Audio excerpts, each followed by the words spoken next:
बघूया. परमेश्वराच्या नावाला पुन्हा एकदा धन्यवाद आणि पुन्हा एकदा सर्वांचं मनपूर्वक स्वागत रेव्हरंड मनोज तेलोरे मिनिस्ट्रीज या चॅनलमध्ये. आणि आमचा विश्वास आहे की दिवसेंदिवस परमेश्वर या चॅनलच्याद्वारे अधिकाधिक लोकांची भेट घेत आहे आणि जे लोक वचन बघत आहेत, जे लोक वचन ऐकत आहेत, त्या प्रत्येकाच्या जीवनामध्ये अद्भुत कार्य परमेश्वर करत आहे. आणि म्हणूनच रेव्हरंड मनोज तेलोरे मिनिस्ट्रीज या चॅनलला आपण लाईक करूयात, आपण सबस्क्राईब करूयात. त्या ठिकाणामध्ये एक बेलचं आयकन आहे, एक बेलचं चिन्ह त्या ठिकाणामध्ये आहे, ते चिन्ह आपण प्रेस करूयात. त्यामुळं ज्यावेळेस नवीन वचनाचे व्हिडिओ तयार होतील त्यावेळेस ते लगेच बघण्यासाठी तुमच्यासाठी ते उपलब्ध होतील. Praise the Lord. त्या ठिकाणामध्ये खाली व्हॉट्सअप नंबर देखील दिलेला आहे. त्या व्हॉट्सअप नंबरवर तुम्ही तुमची जर काही प्रार्थना विनंती असेल तर तुम्ही त्या ठिकाणामध्ये पाठवू शकता. त्याचप्रमाणे तो व्हॉट्सअप नंबर जो खाली दिलेला आहे त्या व्हॉट्सअप नंबरवर तुम्ही तुमच्या साक्षी जर काही असतील, साक्ष घडल्या असतील तर साक्षी पण तुम्ही त्या व्हॉट्सअप नंबरवर तुम्ही पाठवू शकता. परमेश्वराच्या नावाला आपण धन्यवाद देऊयात. सिस्टर सुनीता चक्रनारायण पुणे या ठिकाणातून त्यांची साक्ष आहे की त्या सांगतात की ते रोज जे परमेश्वराचं वचन रेव्हरंड मनोज तेलोरे मिनिस्ट्रीज या चॅनलच्याद्वारे येतं, ते रोज ते वचन ऐकतात आणि ते वचन ऐकल्यानंतर कमीत कमी 50 कुटुंबांना ते वचन ते पुढं पाठवतात. आणि खरोखर ज्यावेळेस त्यांनी सांगितलं की पाखरांपासून शिका हे वचन चालू होतं आणि ते वचन चालू असताना त्या वचनाने त्यांच्या हृदयाचा ठाव घेतला आणि त्या इतक्या ओक्षाबोक्षी त्या ठिकाणामध्ये रडल्या आणि त्यांनी सांगितलं ते वचन ऐकल्यानंतर त्यांचं जीवन बदललं, त्यांचं अंतःकरण पालटलं, त्यांच्या मनाचं परिवर्तन त्या ठिकाणामध्ये झालं. म्हणून सर्व गौरव आपण परमेश्वराला देणार आहोत.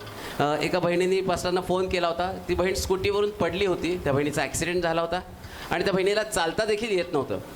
पण त्या बहिणीने विश्वासाने रेव्हरंड मनोज तेलोरे यांना फोन केला, प्रार्थना करण्यासाठी सांगितली आणि परमेश्वराने नेहमीप्रमाणेच पास्टरांचं ऐकलं आणि त्या बहिणीच्या विश्वासाप्रमाणे त्या ठिकाणामध्ये कार्य केलं आणि पूर्ण आरोग्य त्या बहिणीला मिळालं आणि दुसऱ्याच दिवशीपासून ती बहीण चालू शकली.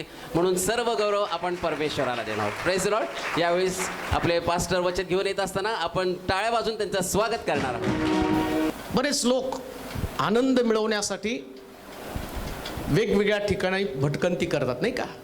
काही लोक म्हणतात की आत्ता कुठं कोरोना निघाला, लॉकडाऊन, कोरोना कमी झाला, लॉकडाऊन उठलं आणि मग भटकंतीसाठी वेगवेगळी ठिकाणं, कोणी माथेरान, कोणी महाबळेश्वर, कोणी काश्मीर. पण देवाचे लोक खरा आनंद मिळवण्यासाठी मुंबईवरून इथं आलेत, नाही का? ते इकडं तिकडं नाही गेले. आणि ते कालच आलेत बरं का. देवाचं वचन ते म्हटले की आमची इच्छा होती की जे यूट्यूबवर बघत होतो आता आम्हाला प्रत्यक्ष जाऊन पाहायचं. त्यांना ठिकाण पण माहीत नव्हतं आणि फिरत फिरत शोधत शोधत त्यांनी बरोबर शोधून काढलं. एक गोष्ट निश्चित आहे, ज्याला वचनाची भूक आहे ना तो व्यक्ती जगाच्या कानाकोपऱ्यात कुठेही जाऊ शकतो, कुठं पण जाऊ शकतो. आणि ते पण कोणी सामान्य व्यक्ती नाही, रिटायर पोलीस आहेत, नाही का? रिटायर पोलीस आहेत. म्हणजे देव कोणाला आकर्षित करेल, कसं आकर्षित करेल सांगता येत नाही. आणि गोष्ट तुम्हाला 100% सांगतो, तुमचं इथं येणं व्यर्थ जाणार नाही. एक परिवार मागच्या दिवसामध्ये खास ते चर्च अटेंड करण्यासाठी पुण्यावरून या ठिकाणामध्ये आले होते आणि ते म्हटले ज्यावेळेस मी आलो त्यावेळेस माझ्याकडे पुष्कळ प्रश्न होते. माझी मुलगी तिच्या नवऱ्यापासून विभक्त होती, ते दोघं एकत्र येत नव्हते, त्याचं दुःख माझ्या मनामध्ये होतं.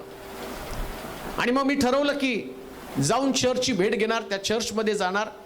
माझा विश्वास होता की जर मी त्या चर्चमध्ये गेलो, माझ्यासाठी प्रार्थना केली, नुसतं पाऊल जरी टाकलं तर देव काहीतरी करेल. आणि मग ते आले, मी त्यांच्यासाठी प्रार्थना केली. मी त्यांना ओळखत पण नव्हतं, पण ते म्हटले तुम्ही प्रार्थना केली. मी घरी गेलो आणि घरी गेल्यावर पहिलं काम काय झालं तर माझी मुलगी आणि जावई एकत्र आले, त्यांचं घर स्थिर झालं.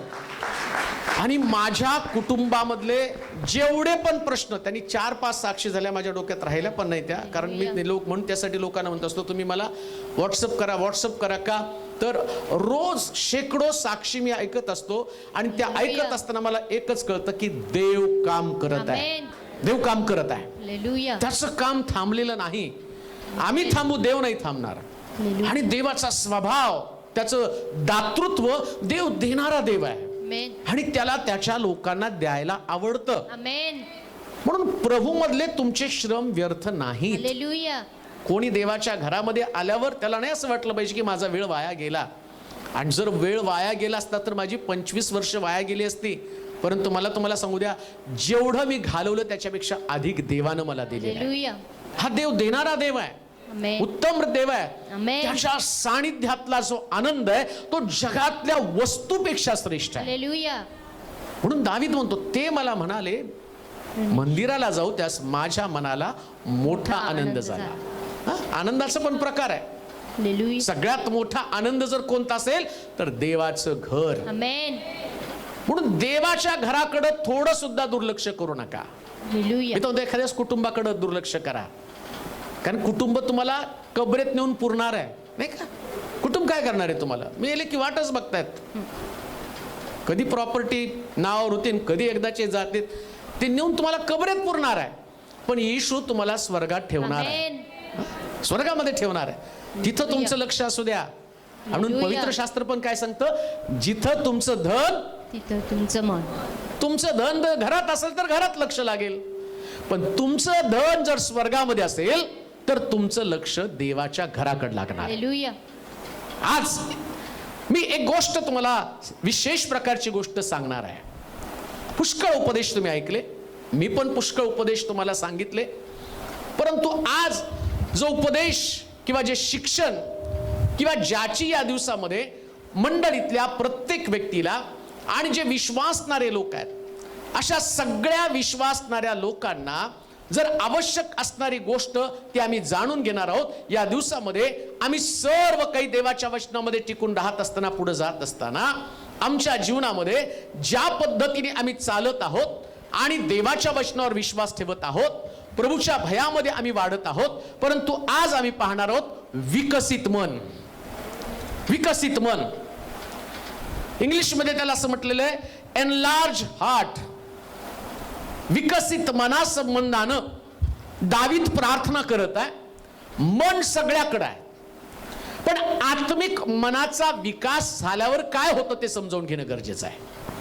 आणि म्हणून पौल पण म्हणतो ना की तुम्ही बालकासारखं राहू नका. आता बालकासारखं राहणं म्हणजे काय हो, बाळाचं मन जे असतं ना त्याला काही समज नसतं. त्याला तुम्ही बाहेर सोडलं की जर माती खाऊन येईल, त्याला बाहेर सोडलं तर कुणाला चिमटा घेऊन येईल. ते लहान लेकरांचं काय स्वभाव आहे, तो कोणाच्या घरामध्ये गेल्यावर वस्तू गेले सहज फोडून टाकेल, द्या त्याच्या हातामध्ये मोबाईल, वरून खाली फेकेल. तुम्ही फेका बरं, तुम्हाला किंमत कळते त्याची. तुमचं मन विकसित झालेलं आहे, तुम्ही व्यावहारिक झालेले आहात, मॅच्युअर्ड झालेले आहात. परंतु आत्मिक जीवनामध्ये पण आम्हाला मॅच्युअर्ड व्हायला पाहिजे. आमेन. आत्मिक जीवनामध्ये सुद्धा आमचं मन विकसित होणं गरजेचं आहे. दाविदानं अनेक प्रार्थना केल्या आणि त्यातली एक प्रार्थना मी वाचणार आहोत. स्तोत्र संहिता त्याचा 119 अध्याय आणि त्याचं 32 वचन. स्तोत्र 119 आणि त्याचं 32 वचन. तू माझे मन विकसित करीतोस, तू माझे मन विकसित करतोस, तेव्हा मी तुझ्या आज्ञांच्या मार्गाने धावतो. तेव्हा मी तुझ्या आज्ञांच्या मार्गाने धावतो. दावीद म्हणतो की ज्यावेळेस तू माझं मन विकसित करतो, इंग्लिशमध्ये असं म्हटलं for thou shalt enlarge my heart. म्हणजे जेव्हा तू माझं मन विकसित करतो, इंग्लिशमध्ये म्हटलं माझं मन मोठं करतो, माझ्या मनाचा विकास करतो. जोपर्यंत तुमच्या मनाचा विकास होत नाही, मन म्हणजे काय, बुद्धीवर का. बरेच लोक मन म्हणजे इथं बघतात हृदयामध्ये. हृदय नाही, ते नाही मन. हृदय नाही दुखत, सगळं गोंधळ डोक्यामध्ये चाललेला असतो, सगळी गडबड डोक्यामध्ये चाललेली असते. देव पण तुम्हाला बुद्धीने समजतो. अंतःकरण जे असतं त्या अंतःकरणामध्ये भावना आहेत, परंतु या भावनांना कंट्रोल करणारं जे तुमचं मन किंवा तुमचा मेंदू किंवा तुमचे विचार जे आहेत, दावीद आज प्रार्थना देवाजवळ करत आहे. आणि ती प्रार्थना काय तो म्हणतो माझं मन तू विकसित कर. ज्या दिवशी त्या दाविदाचं मन विकसित होतं, तो म्हणतो त्या दिवसापासून माझं मन इकडं तिकडं कुठं धावत नाही. कान देऊ नाही का. तुमच्या मनाचा विकास झाला का नाही हे तुम्ही ओळखणार कसं. एक व्यक्ती म्हणते की मी आता मॅच्युअर्ड झालो, तर मॅच्युअर्ड झाल्याचं लक्षण काय. आत्मिक जीवनामध्ये जो व्यक्ती मॅच्युअर्ड होतो, आत्मिक जीवनामध्ये जो व्यक्ती परिपक्व होतो, ज्याला कळतं मी आत्मिक जीवनामध्ये आता सर्वोच्च पातळीवरती चाललेलो आहे. लक्षात ठेवा, लहान लेकरासारखं, लहान लेकराचं मन जर तुम्ही बघितलं तो शाळेमध्ये जातो आणि येतो, त्याला त्याच्या दप्तराचं भान नसतं. मला माहिती की ज्या लहान लेकरांना तुम्ही शाळेमध्ये पाठवता, तुम्ही स्वतः त्याला तयार करता, तुम्ही स्वतः त्याचा डबा बनवता, स्वतः त्याची पुस्तकं ठेवता, घरी आल्यावर तुम्ही त्याची पुस्तकं त्यांनी बरोबर आणले का नाही ते तुम्ही तपासता, एखादं त्याचा खोडरबर कुठे आहे, त्याची पेन्सिल कुठे आहे, आणि मग सगळं त्याला आठवण करून द्यावी लागते, कारण तो मॅच्युअर झालेला नाही. पण ज्यावेळेस तो मुलगा मॅच्युअर्ड होतो तो का आणि तो शाळेला कॉलेजला जायला लागतो, त्यास तुम्हाला त्याची पुस्तकं सांगावी लागत नाही. तो त्याची पुस्तकं काढतो, त्याचा तो अभ्यास करतो, त्याला लागणाऱ्या गोष्टी आणि बरोबर तो आपल्या घेऊन घरी कॉलेजला घेऊन जातो. घरी आल्यावर तुम्ही त्याला तपासत नाही, तुम्ही त्याला तपासण्याची गरज पण नाही. त्याचा तो बसतो, त्याचा तो अभ्यास करतो, कारण त्याला माहिती असतं आता याच्यामध्ये माझं करिअर आहे, याच्यामध्ये मला माझं जीवन घडवावं लागणार आहे. लक्षात घ्या, लहान लेकरासारखं आमचं आत्मिक जीवन असता कामा नये की आम्हाला आणि कुठल्याच गोष्टीचं भान नाही. ज्यास आम्ही परमेश्वराच्या घरामध्ये येतो, आता आम्ही प्रौढ बनावं, आम्ही मॅच्युअर्ड बनावं. दावीद सुद्धा प्रार्थना करताना म्हणतो, आता मला समज दे, आता मला बुद्धी दे. ज्यावेळेस तू माझं मन विकसित करशील ना, त्यावेळेस मी तुझ्या आज्ञा शोधायला सुरुवात करेल. तुझ्या आज्ञा ज्या मला जीवन देणार आहेत, तुझ्या आज्ञा जे माझं करिअर घडवणार आहेत, तुझ्या आज्ञा ज्याच्याद्वारे मला आशीर्वाद मिळणार आहे. म्हणून अनुवादाच्या पुस्तकामध्ये लिहिलं, यात लिहिलेल्या आज्ञा तू पाळशील तर आशीर्वाद तुझ्या मागे धावत येतील. कान देऊ नये का, ज्यावेळेस तुमचं मन विकसित होतं ना, तुम्हाला कळतं देवाची प्रत्येक आज्ञा माझ्यासाठी आशीर्वाद आहे. मन तुमचं विकसित झालं नाही तर तुम्हाला देवाच्या आज्ञेमध्ये रस निर्माण होणार नाही. आणि म्हणून एक गोष्ट ध्यानात ठेवा, येशूचे शिष्य सुद्धा मॅच्युअर झाले नव्हते. प्रॉब्लेम येशूच्या शिष्यांमध्ये सुद्धा होतं. 3 वर्ष येशूच्या बरोबर चालत असताना सुद्धा या शिष्यांचं मन पण विकसित झालं नाही. तसं अनेक वर्ष आम्ही देवाच्या मार्गामध्ये चालतो. देवाच्या मार्गामध्ये चालत असताना माझ्या मनाचा विकास झाला का? पाहू एक वचन तुम्हाला समजेल. लुकाचं शुभवर्तमान 18 अध्याय 19 पासून 26 पर्यंतची वचनं. लुकाचं शुभवर्तमान 18 अध्याय 19 पासून 26 पर्यंतची वचनं. येशू त्याला म्हणाला, येशू त्याला म्हणाला, मला उत्तम का म्हणतोस? मला उत्तम का म्हणतो? एका वाचून म्हणजे एका वाचून म्हणजे देवा वाचून, देवा वाचून कोणी उत्तम नाही. कोणी उत्तम नाही. तुला आज्ञा ठाऊक आहेत. तुला आज्ञा ठाऊक आहेत. व्यभिचार करू नको, व्यभिचार करू नको, खून करू नको, खून करू नको, चोरी करू नको, चोरी करू नकोस, खोटी साक्ष देऊ नको, खोटी साक्ष देऊ नकोस, आपल्या आपल्या बापाचा व आईचा सन्मान कर. तो म्हणाला, मी आपल्या तरुणपणापासून या सर्व पाळीत आलो आहे. हे सगळं पाळत आलो आहे. हे ऐकून येशूने त्याला म्हटलं, अद्यापि तुझ्यात एक गोष्ट उणी आहे. तुझे असेल नसेल ते विकून गोरगरिबांना वाटून टाक, म्हणजे तुला स्वर्गात संपत्ती मिळेल, आणि चल माझ्या मागे ये.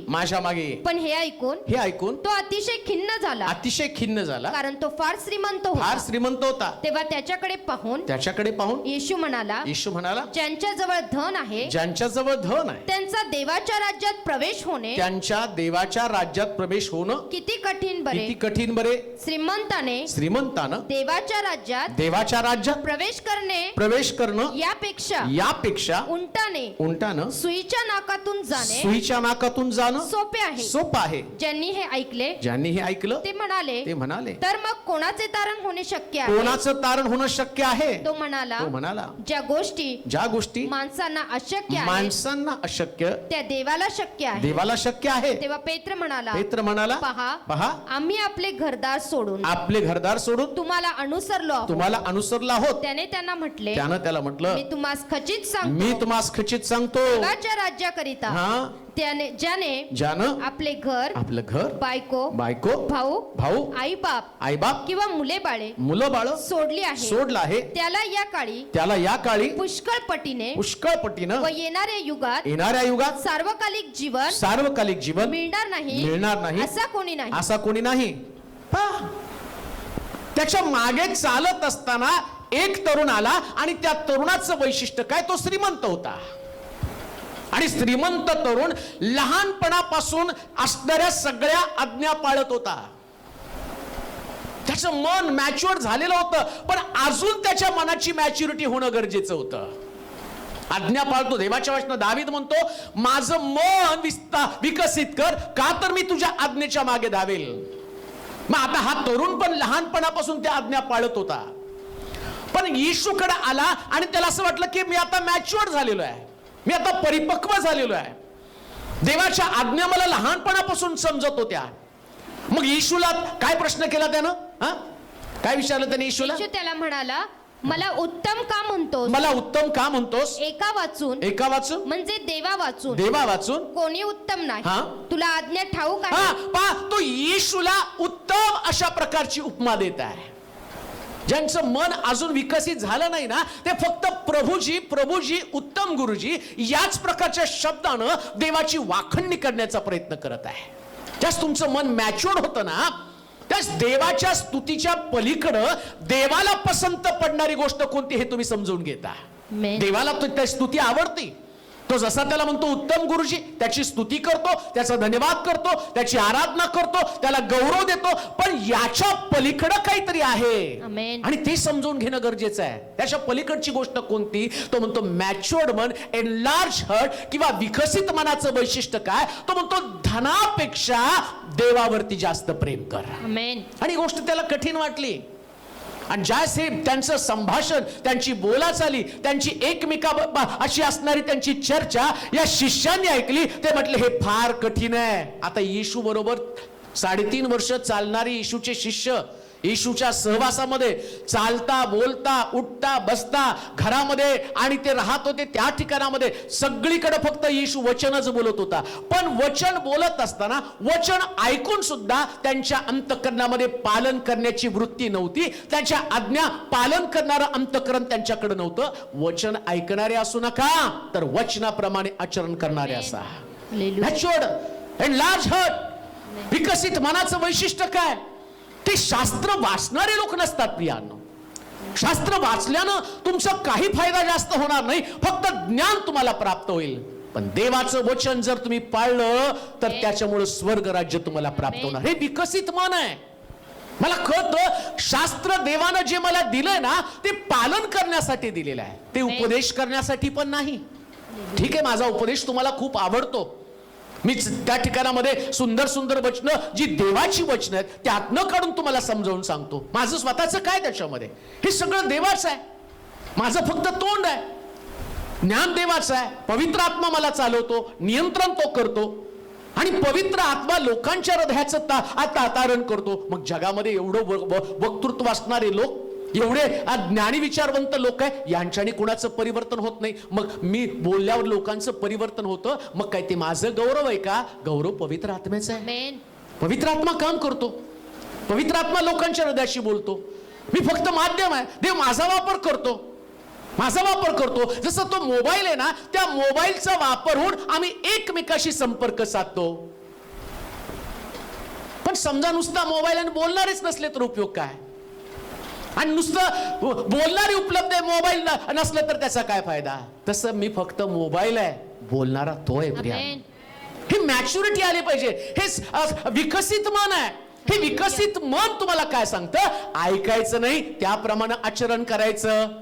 या तरुणानं येशूला येऊन म्हटलं उत्तम गुरुजी. त्याला असं वाटलं मी जर त्याला लहान लेकरांचं, ते लहान लेकरू जसं करतं तसं नाही का, ते जाऊन बिलगतं मम्मी पप्पा म्हटल्याबरोबर आई वडील पागळतात. आता 50व्या वर्षी जाऊन म्हणा मम्मी पप्पा पागळ, त्यांनी तुम्हाला ओळखलेलं असतं चांगलं. आता तुमचं बिलग्न त्यावेळेचं बिलग्न त्यांना कळत असतं. त्याच तुम्ही रडला तर ते तुम्हाला देतात. आता रडला तर घराच्या बाहेर काढतात, कारण ते तुम्हाला जगण्याचा मार्ग त्यांनी तुम्हाला दाखवलेला असतो. येशूच्या मागे एवढे वर्ष चालत असताना त्याला असं वाटलं अजूनही मी येशूला बिलगून राहील, अजूनही येशूला म्हणेल उत्तम गुरुजी. येशूनं त्याला म्हटलं मला का उत्तम म्हणतो? एकच उत्तम आहे, देव आहे. त्याच्याशिवाय दुसरा कोणी उत्तम नाही या पृथ्वीतला. तो स्वतः पण देव आहे. येशू स्वतः पण देव आहे. मग त्या क्षणाला तो असं का म्हणतो देवाशिवाय कोणी उत्तम नाही? त्याचं कारण आहे प्रियांनो, त्याचं कारण आहे. येशू स्वतः देव असताना त्यानं ते आणि स्वतःकडे घेतलं पाहिजे क्रेडिट. विकसित मनासंबंधाने मी बोलत आहे. आज जर तुमचं मन विकसित झालं ना, तुमचे विचार कसे बदलणार आहे मी ते तुम्हाला सांगतो. तो येशूला उत्तम गुरुजी म्हणतो. जगामध्ये कोणताच गुरुजी उत्तम नाही. मी जे तुम्हाला शिकवतो मी पण उत्तम नाही, उत्तम प्रभूच आहे. हालेलुया. ही गोष्ट ध्यानात घ्या. व्यक्तिपूजा करू नका. कोणत्या व्यक्तीला देवापेक्षा मोठं स्थान देऊ नका.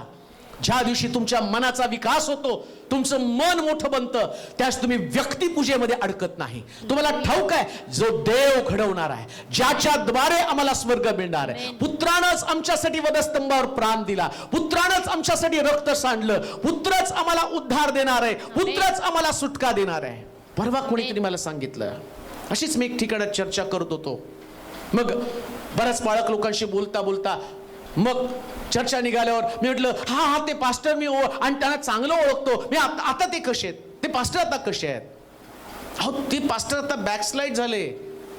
आता लोकांना ते सांगत आहेत मीच देव आहे आणि मला तुम्ही नमन करा, देवाच्या जागी मी आहे. बाळक म्हणू शकतो असं. आणि लोक त्यांच्याकडे अजूनही गर्दी जमती. लोक त्यांची उपासना करत आहेत, लोक त्यांची आराधना करत आहे, लोक त्याला नमन करत आहे. कारण काय? मन विकसित झालं नाही. ज्यावेळेस तुमचं मन विकसित होत नाही, तुम्ही देवाच्या आज्ञेच्या ऐवजी तुम्ही मनुष्याच्या मागे जाता. कोणताच मनुष्य तुम्हाला स्वर्गात नेणार नाही. एक आंधळा दुसऱ्या आंधळ्याला कधीच वाट दाखवू शकत नाही. वाट दाखवणार आहे ते देवाचं वचन. म्हणून शास्त्र सांगतं, दावीद म्हणतो, माझं मन विकसित कर. आमेन.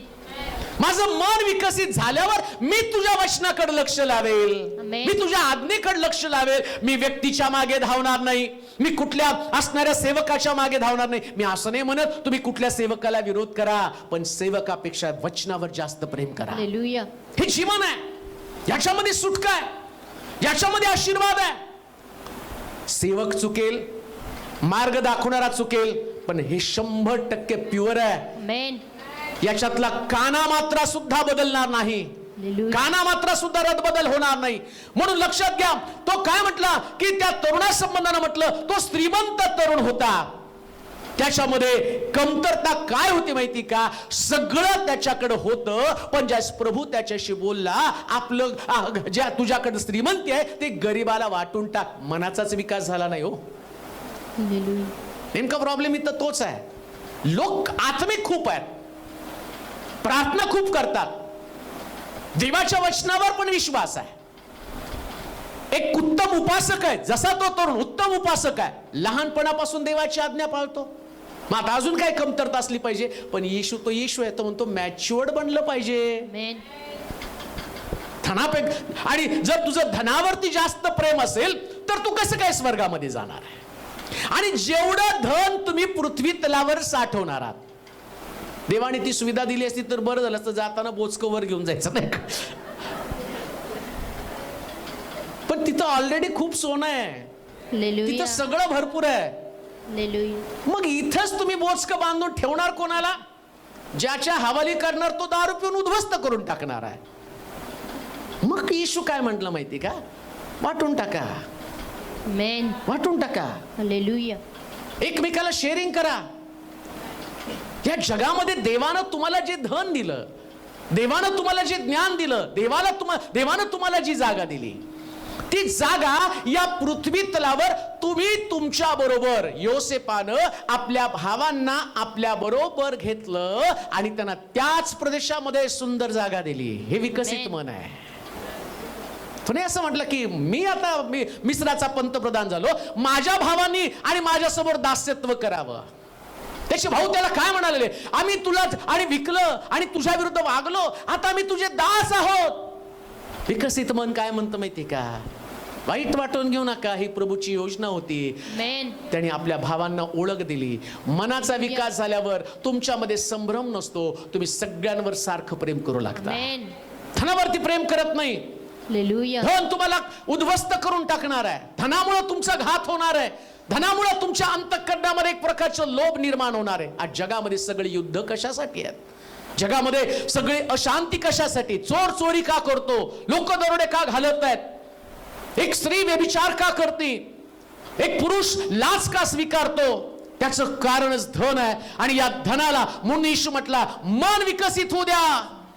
तुमचं मन विकसित झाल्यावर तुमचं धनावर प्रेम राहणार नाही, तुमचं देवावरती प्रेम राहणार आहे. शास्त्र सांगतो तो तरुण कष्टी झाला, दुःखी झाला, कारण त्याचं धनावरती प्रेम होतं. त्यास येशू काय म्हणतो माहिती का? अरे सगळ्यात सोपं काय असेल तर उंटाला सुईच्या नाकात न जाणं, पण श्रीमंताचा प्रवेश स्वर्गाच्या राज्यामध्ये होऊ शकत नाही.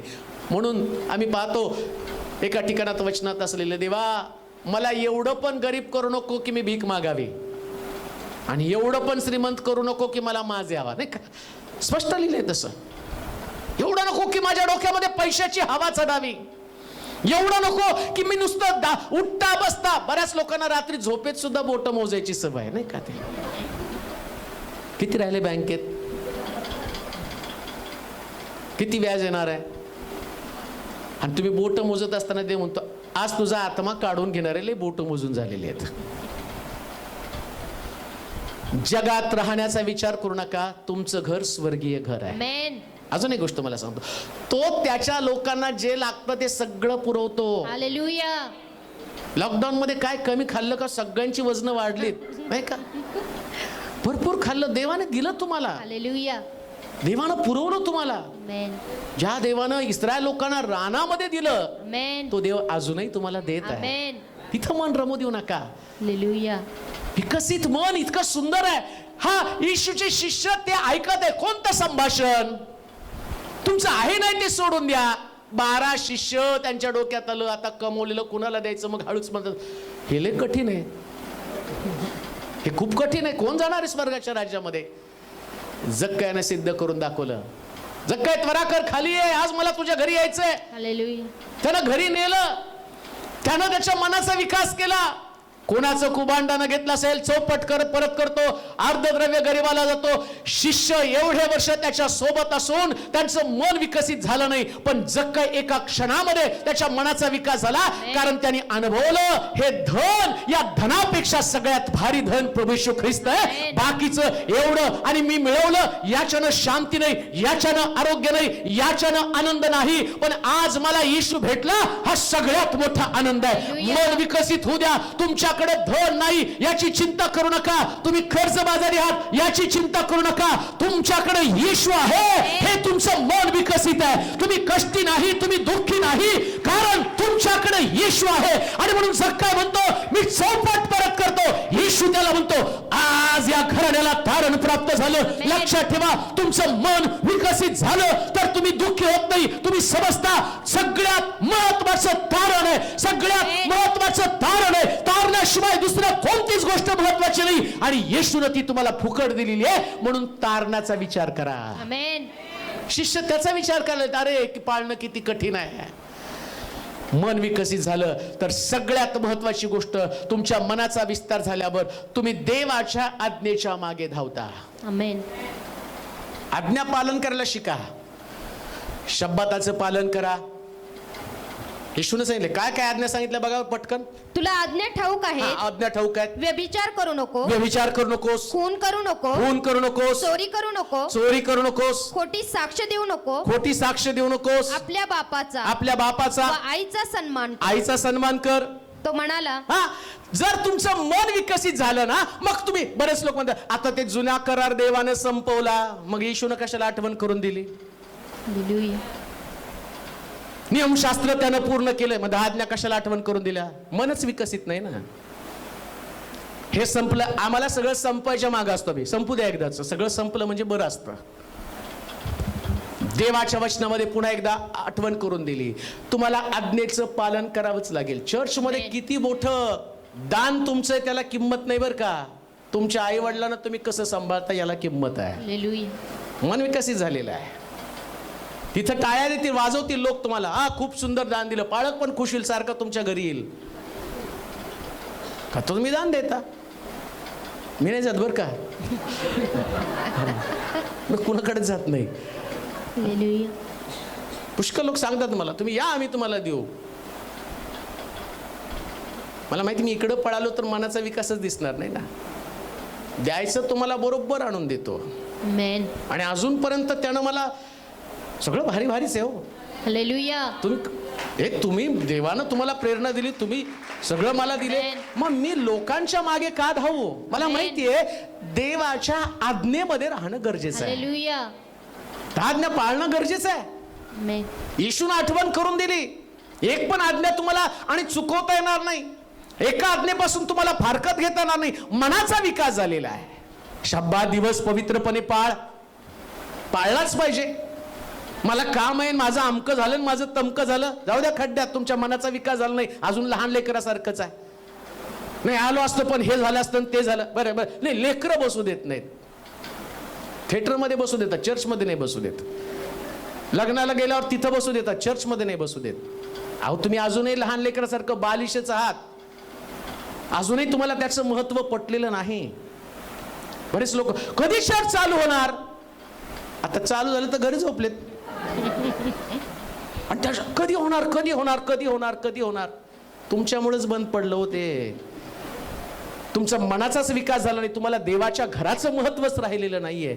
म्हणून तो दावीद म्हणतो, माझ्या मनाचा विकास कर, मी तुझ्या आज्ञेच्या मागे धावेल. आमेन. मग त्याच्या मनाचा विकास, ते मला म्हणाले परमेश्वराच्या घराकडे जाऊ, माझं मन आनंदानं उड्या मारायला लागलं. का? मनाचा विकास झालेला आहे. तो घरामध्ये नाही रमत, तो कारण नाही सांगत, कोणत्या आज्ञा मोडण्यासंबंधानं तो कुठल्या प्रकारचं आणि स्वतःचं सपादनी करत नाही. त्याला ठाऊक आहे हे देवाचं वचन आहे आणि त्याच्यामध्ये मला रमलं पाहिजे. दुसरी गोष्ट वाचूया, ज्यास मन मोठं होतं त्यास काय होतं, वाचूया लुकाचं शुभवर्तमान 24 अध्याय आणि त्याचं 44 पासून 49 पर्यंत वचन. माझं मन विकसित कर असं दावीद म्हणतो. मनाचा विकास झाला, मन मोठं झालं, मन उघडलं तर काय घडतं, वाचूया. हा, मग तो त्यांना म्हणाला, मी तुमच्या बरोबर असताना, मी तुमच्या बरोबर असताना तुम्हाला सांगितलेली माझी वचने हीच आहे, माझी वचनं हीच आहेत की मोशेचे नियमशास्त्र, मोशेचे नियमशास्त्र, संदेष्टे व स्तोत्रे, संदेष्टे व स्तोत्रे, यात माझ्याविषयी जे लिहिलेले आहे, जे लिहिले आहेत ते सर्व पूर्ण होणे, सर्व पूर्ण होणं अवश्य आहे. अवश्य आहे. तेव्हा त्यांना शास्त्र समजावे, शास्त्र समजावं म्हणून त्यानं त्यांचे मन उघडले. मन उघडलं आणि त्याने त्यांना म्हटले, आणि त्याच्या मनाचा विकास होण्यासाठी त्यानं संदेष्टांचे ग्रंथाचं रेफरन्स दिला, त्यानं स्तोत्रामधल्या गोष्टी त्यांना समजावून सांगितल्या. म्हणजे येशूचं पृथ्वी तलावरती येणं, त्याचं वधस्तंभी जाणं, वधस्तंभावरचं त्याचं मरण, या सगळ्या गोष्टीच्या द्वारे त्यानं ख्रिस्ताला प्रगट केलं. येशूनं त्याला समजावून सांगितलं मी या जगामध्ये येणं किती गरजेचं होतं. पण तरी त्यांच्या मनाचा विकास झाला नाही. आता हे ऐकल्याबरोबर हळूहळू त्यांचं मन उघडलं. फुलपाखरू समजतं का तुम्हाला? आधी असती आळी, मग हळूहळू ती आळी वाढत वाढत, कोश असतो का, काय असतं आधी कोश, कोशातनं आळी, मग त्याला पंख येतात, मग ते उडायला लागतं. तसं येशूनं सुरुवातीला ते अंड आणि असतं, ते अंड असतं, त्या अंडाला सोडलं, त्या अंड्यामध्ये स्तोत्र, संदेष्टाचे ग्रंथ, याच्याद्वारे येशू ख्रिस्त प्रगट झाला. म्हणजे आत्ताशी कुठं जन्म झालेला आहे, आता त्याला उडायला पाहिजे, विकसित व्हायला पाहिजे. विकसित होत असताना पुढे काय केलं त्यांनी, वाचूया. हा, शास्त्र समजावे म्हणून त्याने त्यांचे मन उघडले, त्यानं त्यांचं मन उघडलं. आता त्या कोशातनं बाहेर आलं. आता विकास होण्यासाठी काय केलं पाहिजे, विकसित मन. पुढे, आणि त्याने त्यांना म्हटलं असे लिहिले आहे की, असेल विकसित मन झाल्याचं चिन्ह, असे लिहिले आहे की ख्रिस्ताने दुःख सोसावे, ख्रिस्तानं दुःख सोसावं, तिसऱ्या दिवशी मेलेल्यातून उठावं आणि यरुशलेमेपासून आरंभ करून सर्व राष्ट्रांना त्याच्या नावानं पश्चाताप व पापक्षमा घोषित करण्यात यावे. आता मन उघडलं, येशू ख्रिस्त मेला हे तुम्हाला समजलं, ख्रिस्ताचं पुनरुत्थान तुम्हाला समजलं. पण तो म्हणतो मन जर तुमचं विकसित झालं तर ही गोष्ट तुमच्या ध्यानामध्ये येणं गरजेचं आहे की जो ख्रिस्त तुम्हाला समजला तो तुमच्या पुरता मर्यादित नाही ठेवायचा. आमेन. तुमच्या मनाचा विकास झाला, तुमचं तारण झालं, तुमची सुटका झाली, तो राष्ट्रासाठी त्याची घोषणा करा आणि राष्ट्रानं पश्चाताप करावा, हे तुमच्या मनचे विचार असले पाहिजे. हालेलुया. ज्या व्यक्तीचं मन विकसित झालं तो व्यक्ती घरामध्ये बसत नाही.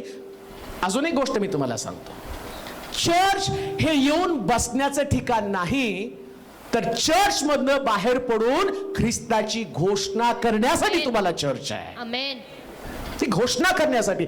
मग तुमच्या मनाचा विकास झाला तर तुम्ही घोषणा करणार आहात. येशूनं सांगितलं, त्यांचं मन उघडलं. पहिल्यांदा त्यानं मन उघडण्यासाठी देवाचं वचन सांगितलं, स्तोत्र समजावून सांगितले, संदेष्टाचे ग्रंथ समजावून सांगितले, ख्रिस्ताचं आगमन, त्याचा मृत्यू, त्याचं पुनरुत्थान समजावून सांगितलं. आणि तुम्ही एवढे वर्ष तुम्ही पुनरुत्थानाविषयी ऐकलं, किती नाताळ तुम्ही साजरे केले, किती ईस्टर तुम्ही अनुभवले, किती गुड फ्रायडेचे संदेश तुम्ही ऐकलेले आहेत. एवढं सगळं ख्रिस्तानं त्याच्या संबंधानं तुम्हाला प्रगट केलं. पण किती वर्ष तुम्ही वचनाची घोषणा केली आणि किती लोकांनी तुमचं ऐकून पश्चाताप केला? का तर तुमच्या मनाचा विकास झाला नाही. तुम्ही संकुचित मनाने जगलेले आहात. संकुचित मनासंबंधानं पवित्र शास्त्रामध्ये सांगितलं, एकाला 1000 रुपये, एकाला 2000 रुपये, एकाला 5000 दिले. संकुचित मनाच्या व्यक्तीनं 1000 रुपये पुरून ठेवले. ज्याचा मनाचा विस्तार झाला होता, ज्याला बुद्धी आली होती, आणि जो बिझनेस करणारा व्यक्ती तो गेला, त्याने व्यापार केला आणि त्याने 5-10 कमवले. एवढे वर्ष प्रभूने तुम्हाला दिले. एवढे वर्ष तुम्ही जिवंत आहात. एक व्यक्ती 40 वर्ष, 50 वर्ष, 20 वर्ष जर जिवंत आहे, 20 वर्ष जर तिला ख्रिस्त समजतो, तर 20 वर्षामध्ये किती आत्म्यांचं तारण तुमच्याद्वारे घडलं, किती लोकांपर्यंत तुम्ही पोहोचला. का पोहोचला नाही? दावीद म्हणतो, माझ्या मनाचा विस्तार कर. ज्या दिवशी तुमच्या मनाचा विस्तार होईल, तुमचं मन स्वस्थ बसणार नाही. जर तुम्हाला एखाद्या व्यक्तीला बिझनेस करण्याचं ज्ञान असेल ना, तर तो व्यक्ती त्याचा पैसा घरामध्ये ठेवत नाही. त्याला माहिती आहे, हा पैसा व्यापारामध्ये मी गुंतवला पाहिजे, याच्यापासून मी करोडो रुपये कमवू शकतो. तुमच्याकडे बिझनेसचं मन नसल्या कारणानं तुम्ही तुमचा पैसा कुठेतरी बँकेत ठेवता, तुमचा पैसा कुठेतरी बाहेर ठेवता. परंतु ज्यांच्याकडे बिझनेसचं मन आहे, ते लोकांकडनं कर्ज घेतात. आणि जर तुम्ही बघितलं, शेअर्स मध्ये तुम्ही पैसे घालता आणि ते तुम्हाला 20%, 25% परतावा देतात. मग तुमचे पैसे बँकेकडनं तुम्हाला 7%, 6%, 8% एवढाच परतावा मिळतो. मग शेअर्स वाले तुम्हाला एवढं उत्पन्न कसं देतात? आणि मग तुम्ही त्यांना बघितलं तर त्यांचे हजारो लाखो करोडचे आणि प्रॉपर्टी त्यांच्याकडे, आणि मग त्यांच्याकडे आणि तुमच्याकडे तुमच्याच पैशावरती ते बिझनेस करतात. पण त्यांच्या मनाचा विकास झालेला आहे, त्यांच्याकडे बुद्धी आहे आणि त्यांच्या बुद्धीचा वापर त्यांनी केला. आत्मिक जीवनामध्ये देखील आम्ही हाच विचार केला पाहिजे. माझ्याकडे पण पॉवर आहे, माझ्याकडे पण ताकद आहे, माझ्याकडे पण पवित्र आत्मा आहे. जर देव बेहिनला वापरून लाखो लोक देवाच्या राज्यामध्ये आणू शकतो, मग माझ्या मनाचा विकास कधी होणार आहे? मी कधी बाहेर पडणार आहे? जर कॅथरीन कुनवल, जॉइस मेयर यांच्यासारखे स्त्रिया देवाचं वचन गाजवून हजारो स्त्रियांना देवाकडे वळवतात, मग माझ्या मनाचा विकास झाला. एक गोष्ट ध्यानात ठेवा, तुमचं मन विकसित झालं, लोक तुमच्या मागे धावत येतील, ते चमत्काराचा अनुभव घेतील, ते ख्रिस्ताला स्वीकारतील. ते दिवस लांब नाही. तुमच्या मनाचा विकास झाल्याबरोबर घराघरामध्ये लोक पश्चाताप करताना तुम्हाला दिसतील. पण मनाचा विकास व्हायला पाहिजे. त्यावेळी देवाकडे प्रार्थना करतो, माझ्या मनाचा विकास कर. अजूनही तुम्ही बालकासारखं आहात, अजूनही बाप्तिस्मा नाही, अजूनही ख्रिस्तावरती विश्वास नाही, अजूनही तुमचं जीवन तिथेच अडकून पडलं. काय लिहिले? वाचा बरं, फार सुंदर आहे मनाचा विकास झाल्यावर. आणि त्याने त्यांना असे म्हटले, असे लिहिले की ख्रिस्ताने दुःख सोसावे, दुःख सोसावं, तिसऱ्या दिवशी मेलेल्यातून उठावे, तिसऱ्या दिवशी मेलेल्यातनं उठावं, आणि यरुशलेमेपासून आरंभ करून सर्व राष्ट्रांना त्याच्या नावानं पश्चाताप व पाप क्षमा घोषित करण्यात यावी. तुम्ही या गोष्टीचे साक्षी आहात. पहा, माझ्या पित्यानं देव केलेली देणगी. हा, विकसित मन. पहिली गोष्ट तर घोषणा करणारं मन आहे. आणि घोषणा पण कशी माहिती का? लोक पश्चाताप करेपर्यंत घोषणा. असं नाही घरात गेला, वचन सांगितलं, निघून आला. असं नाही कुठला तरी परिवार धरला, त्यांना देवाच्या वचनाची सुवार्ता सांगितली आणि तू म्हणाल माझं काम संपलं. 3.5 वर्षामध्ये येशूनं बरोबर त्याचे 12 शिष्य तयार केले. एकाचा नाश झाला, पण 12 शिष्य त्यांनी यासाठी तयार केले की त्यांनी जाऊन जगाची उलथापालट करावी. म्हणून बायबल सांगतो, मुठभर लोक जगाची उलथापालट करतील. आणि शिष्यांचं मन विकसित केलं. पण मन विकसित झाल्यावर ते नुसतं घोषणाच करत नाही, तर बायबल सांगतं, येशू म्हटला, आता तुमच्या मनाचा विकास होत असताना तुम्हाला आणखीन एका देणगीविषयीची माहिती होणं गरजेचं आहे. काय देणगी? वाचा बरं ती. आणि पित्याने देव केलेली देणगी मी तुम्हाकडे पाठवतो. तुम्ही स्वर्गीय सामर्थ्याने युक्त व्हाल तोपर्यंत या शहरात राहा. आता बघ काय म्हटलं, तुमच्या मनाचा विकास होत आहे. तुम्ही सुवार्ता सांगत आहात, तुम्ही आत्मे जिंकत आहात, तुम्ही लोकांपर्यंत पोहोचत आहात. आणि प्रभूला माहिती आहे, हे नुसतं घोषणा करून जगाचं तारण होणार नाही. जग बदलणार नाही, शहर बदलणार नाही, महाराष्ट्र बदलणार नाही, सोलापूर बदलणार नाही. मग त्यानं काय केलं? जे घोषणा करतात तो म्हणतो आता तुमचं मन विकसित होऊ द्या. पित्यानं देव केलेली, आमेन. पित्यानं देव केलेली म्हणजे पित्याची इच्छा आहे. पहा, देव केलेली म्हणजे काही वेळा काही गोष्टी रिझर्व असतात. हालेलुया. त्या रिझर्व असतात, खास असतात. आणि त्या खास गोष्टीत ना ठराविक वेळेनंतरच दिल्या जातात. प्रगटीकरणाच्या पुस्तकात लिहिलं नाही का, जो विजय मिळवतो मी त्याला पांढरा खडा देईल, जो विजय मिळवतो मी त्याला जीवनाचं झाडाचं फळ देईल. मग आत्ताच द्यायला पाहिजे ना, पण ते रिझर्व आहे. आमेन. त्या रिझर्व गोष्टीची किंमत तुम्हाला इथे चुकती करावी लागणार आहे. कोणाला मिळणार आहे? जो विजय मिळवतो. सगळ्याला नाही मिळणार. कोणाला खडा मिळवणार? जो विजय मिळवतो. आमेन. पण तो ज्यात आणि जीवनाच्या पुस्तकात तुमचं नाव लिहिलं असेल, लिहिलंय तिथं बऱ्याच गोष्टी. आणि आम्ही पाहतो त्या मंडळांना पत्र लिहिताना प्रत्येक मंडळीसाठी काहीतरी रिझर्व होतं. तसं सेवा करणाऱ्या लोकांसाठी रिझर्वेशन कशाचं आहे माहिती का? तो म्हणतो मी देवानं राखून ठेवलेली देणगी तुमच्यावरती येईल आणि ते सामर्थ्य तुम्हाला प्राप्त होईल. ती सामर्थ्याची देणगी आहे. हालेलुया. मन विकसित होतं ना, मग तुम्ही छोट्या छोट्या गोष्टीमध्ये अडकत नाही. आमेन. तुम्ही चर्च पुरतं मर्यादित राहत नाही. हालेलुया. तुम्ही तुमच्या जागेपुरतं मर्यादित राहत नाही. तुम्ही स्टेज पुरतं मर्यादित राहत नाही. तुम्ही गाण्यापुरतं मर्यादित राहत नाही. तुम्ही वाजवण्यापुरतं मर्यादित राहत नाही. तुम्ही तुमच्या स्थानापुरतं मर्यादित राहत नाही. तुम्ही म्हणता हे नाही, जे देणगी प्रभू देत आहे, ज्या देणगीची आम्ही वाट पाहत आहोत. कोणती देणगी? हे शिष्य याच्या अगोदर फक्त येशूच्या बरोबर चालण्यामध्ये धन्यता मानत होते. त्यांना असं वाटतं येशूच्या बरोबर जावं, येशूने भाकरी दिल्या लोकांना वाटाव्यात, येशूचा चमत्कार लोकांपर्यंत घेऊन जावा. परंतु आता परिस्थिती बदललेली होती. आता येशूच्या बरोबर घरामध्ये येशूच्या मागे जाणारे शिष्य नव्हते. आता ती देणगी त्यांच्यावरती आली. माडीवरती 120 लोक एकत्र जमले. त्यांचं मन, त्यांचं हृदय मोठं झालेलं होतं. आणि देवानं जशी दाविदानं प्रार्थना केली, माझं मन मोठं कर, तसं यांचं आणि प्रार्थना 10 दिवस त्यानं प्रार्थना केली. यांचं मन देवानं विस्तारित केलं. आणि मन विस्तारित केल्याबरोबर जुनं जे त्यांचं भित्र मन होतं, जुनं जे त्यांचं लोभिष्ट मन होतं, ते निघून गेलं. आता नवीन मन त्यांच्यामध्ये आलं, नवीन विस्तारित वाढलेलं मन. आता त्या ठिकाणामध्ये जो पेत्र अगोदर 3 लोकांसमोर येशूला नाकारतो, पण त्याचं मन आता मोठं झालं. आता त्याच्यामध्ये भीती नव्हती. आता त्याचं अंतःकरणामध्ये पावलासारखं होतं, जगणे ख्रिस्त, मरणे मला लाभ आहे. मी जगेल तर ख्रिस्तासाठी, मरेल तर ख्रिस्तासाठी. जगणाऱ्या लोकांसारखं मी जगणार नाही, तर मी ख्रिस्तासारखं जगणार आहे. ख्रिस्त जसं शेवटच्या क्षणापर्यंत एक विजयी जीवन, एक सामर्थ्याने भरलेलं जीवन, एक गौरवी जीवन जगला. लक्षात घ्या, तुम्ही साधं जीवन जगू नका. देवानं तुम्हाला या जगामध्ये सामान्य लोकांसारखं नाही, असामान्य असं कर्तृत्व आणि सिद्ध करण्यासाठी पवित्र आत्मा तुमच्यामध्ये पाठवला. तो म्हटला देव केलेली देणगी. आमेन. मन विकसित झालं ना, हालेलुया. तुम्ही साध्या गोष्टीमध्ये कधीच अडकत नाही. हालेलुया. कधीच नाही अडकत. मला प्रेज द लॉर्डच नाही केलं, मला भेटलेच नाही. हालेलुया. कसली चीप आहे. प्रार्थना अशी करा, माझा हात ज्याला लागेल त्याने चाललं आमेन. पाहिजे. हे विकसित मन आहे. मग हे समजलं पेत्राला. याच्या अगोदर यांचं मन विकसित नव्हतं. येशू तिथं होता तर येशूला फार वाईट वाटायचं. त्यांची चर्चा येशूने ऐकली. शास्त्रात लिहिले बरं का ते. हा गेल्यावर येशूची जागा कोणाला? अजून जिवंत येतो, पण तो सारखा म्हणायचा मनुष्याचा पुत्र पापी लोकांच्या हाती धरून दिला जाणार आहे. मग यांची चर्चा, गद्दी किसको? मनच विकसित नाही ना.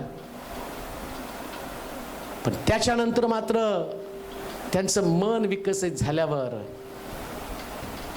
आता पेत्र तसं बोलत नाही हो. आता पेत्र तसं बोलत नाही.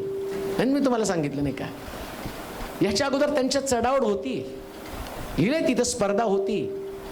आता मन विकसित झाल्यावर सुंदर नामे दरवाजाजवळ बसलेला लंगडा भिकारी पेत्र हातामध्ये हात देऊन म्हणतो, आधीचा प्रेज लॉर्ड आणि आत्ताच्या प्रेज लॉर्ड मधला फरक विकसित मनाचा. उठ येशूच्या नावानं चालू लाग, माझ्याकडे सोनं रूप काही नाही. म्हणून म्हटलं इथं नका अडकून पडू, विकसित मन होऊ द्या. हालेलुया. हे हॉस्पिटल रिकामे होतील आणि सगळे चर्चेस भरले जातील. मनाचा विकास होणं गरजेचं आहे. आज मंडळ्या त्याच्यामध्ये अडकून पडलेल्या आहेत, तुम्ही नाही. तुम्ही मॅच्युअर्ड लोक आहात. आज बऱ्याच चर्चेसमध्ये मी जातो, त्याची परिस्थिती अतिशय दुःखी परिस्थिती असते. लोक त्याच गोष्टीमध्ये अडकून पडलेले आहेत. माझी जागा, माझं स्थान, ही ह्या व्यक्ती नको, तो व्यक्ती नको, याला बाहेर काढा, ते दुसरा बाळक आणा, तिसरा आणा, अमक करा, तमक करा. कसं पवित्र आत्मा काम करेल? मन विस्तारित होईल, त्या शिव्या देणारा पेत्र सुद्धा देवाच्या राज्यासाठी वापरला जाईल. हे विस्तारित मनाचं लक्षण आहे. हालेलुया. विस्तारित मन होऊ द्या, मोठं मन होऊ द्या, विकसित होऊ द्या तुमचं मन.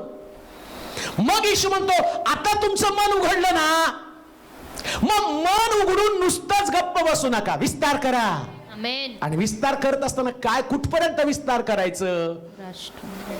कुठपर्यंत विस्तार? वाचा बरं. पवित्र आत्मा सर्व राष्ट्रांना हा? त्याच्या नावाने पश्चाताप व पाप क्षमा घोषित करण्यात यावी. हा. तुम्ही या गोष्टीचे साक्षी आहात. तो म्हणतो मन विकसित झालं. परत वाचा ते. आणि यरुशलेमेपासून आरंभ करून, हा, मन विकसित झालं यरुशलेमेपासून आरंभ करून सर्व राष्ट्रांना. कुठं? सर्व राष्ट्रांना. म्हणजे सुरुवात तुमची चर्च. आमेन. पण मन विकसित झालं तर व्हिजन काय तुमचं? सर्व राष्ट्र. आमेन. मन विकसित झालं नाही तर इथंच फायटिंग असते. ह्या मंडळांमध्ये तेच प्रॉब्लेम आहे.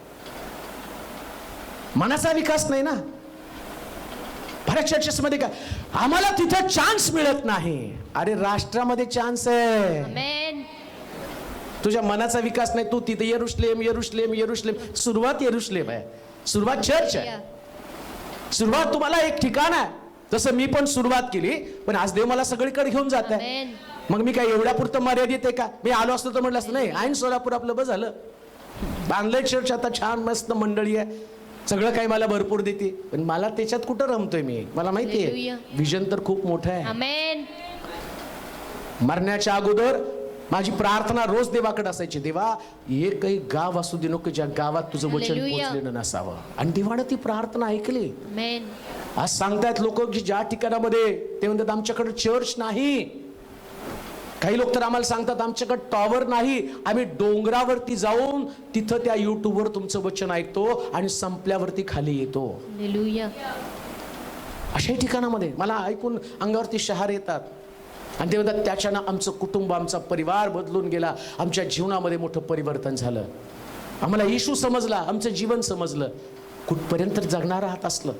असं जीवन जगा ज्या जीवनामध्ये तुमच्याकडे ध्येय आहे. आणि ते ध्येय काय? तो म्हणतो राष्ट्रांमध्ये सुवार्तेची घोषणा करा. हालेलुया. बस करा. परिवारामधले वाद, मंडळांमधले वाद संपुष्टात येणं गरजेचं आहे.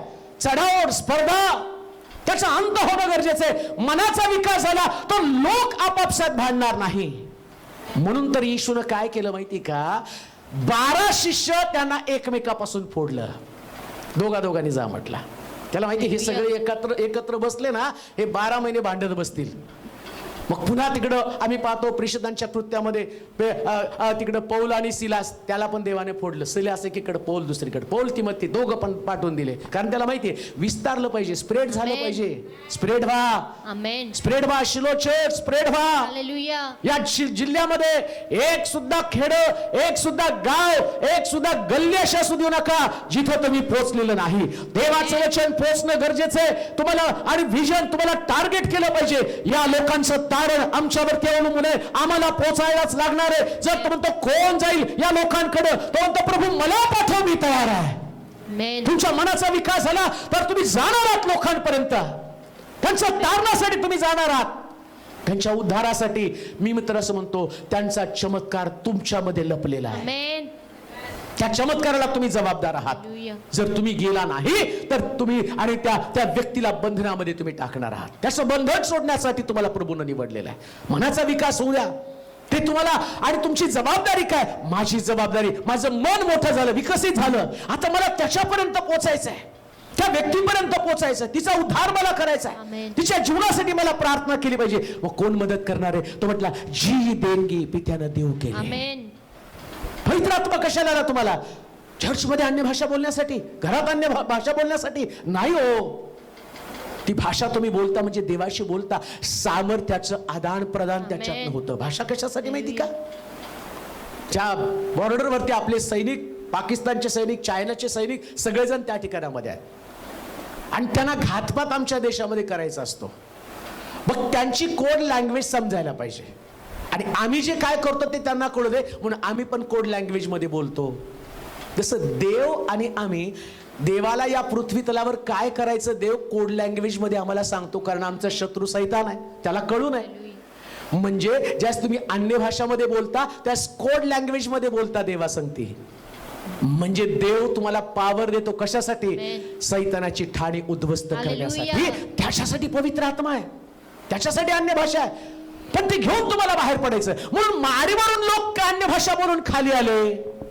आणि मग आम्ही पाहतो 3ऱ्या अध्यायामध्ये पेत्र गेला, लंगड्याला बघितलं, उठ. कारण आता मन विकसित झालं. कालपर्यंत मी तुला उचलून ठेवत होतो, सुंदर नामे दरवाजाजवळ तुलाच बसवत होतो. आता माझ्या मनाचा विकास झाला. मला कळलं तुला इथं बसवण्यासाठी माझे हात नाही, तुला चालवण्यासाठी माझे हात आहेत. हे विकसित मनाचं लक्षण आहे. ज्या दिवशी तुमच्या मनाचा विकास होईल तुमची विचारसरणी बदलून जाईल. तुम्ही रडणाऱ्या लोकांपैकी असणार नाही, आग लावणाऱ्या लोकांपैकी असणार.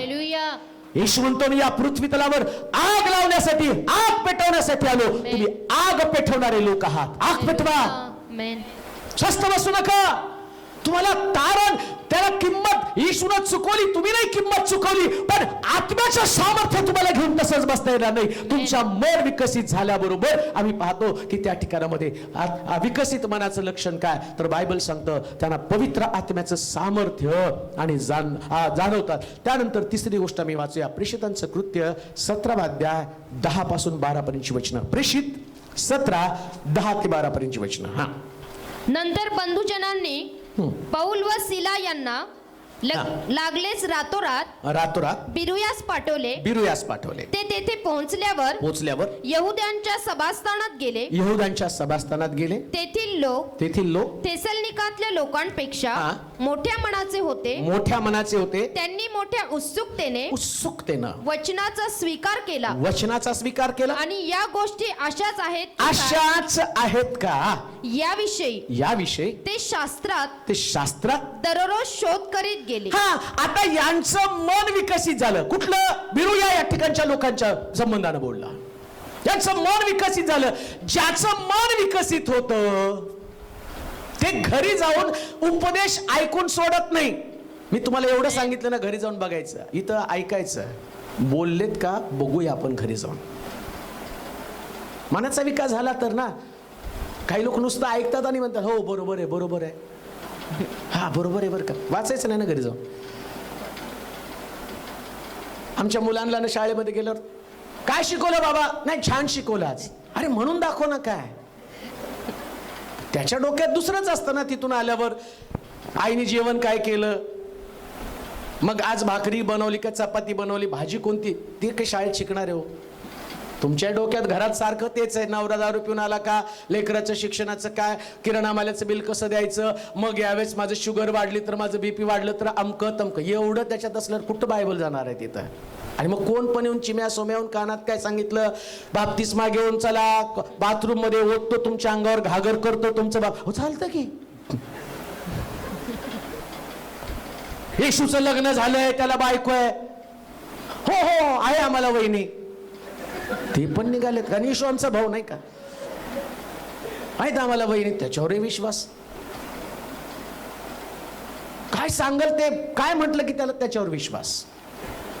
मला परवा कोणीतरी सांगितलं बाप्तिस्मा कधी आहे, म्हटलं का तुमचं झालं नाही का, नाही लय दिवस झाले होऊन. अरे म्हटलं ती स्कूटर आहे का काय, आता ती लय दिवस झाले घेऊन, आता परत घ्यायची.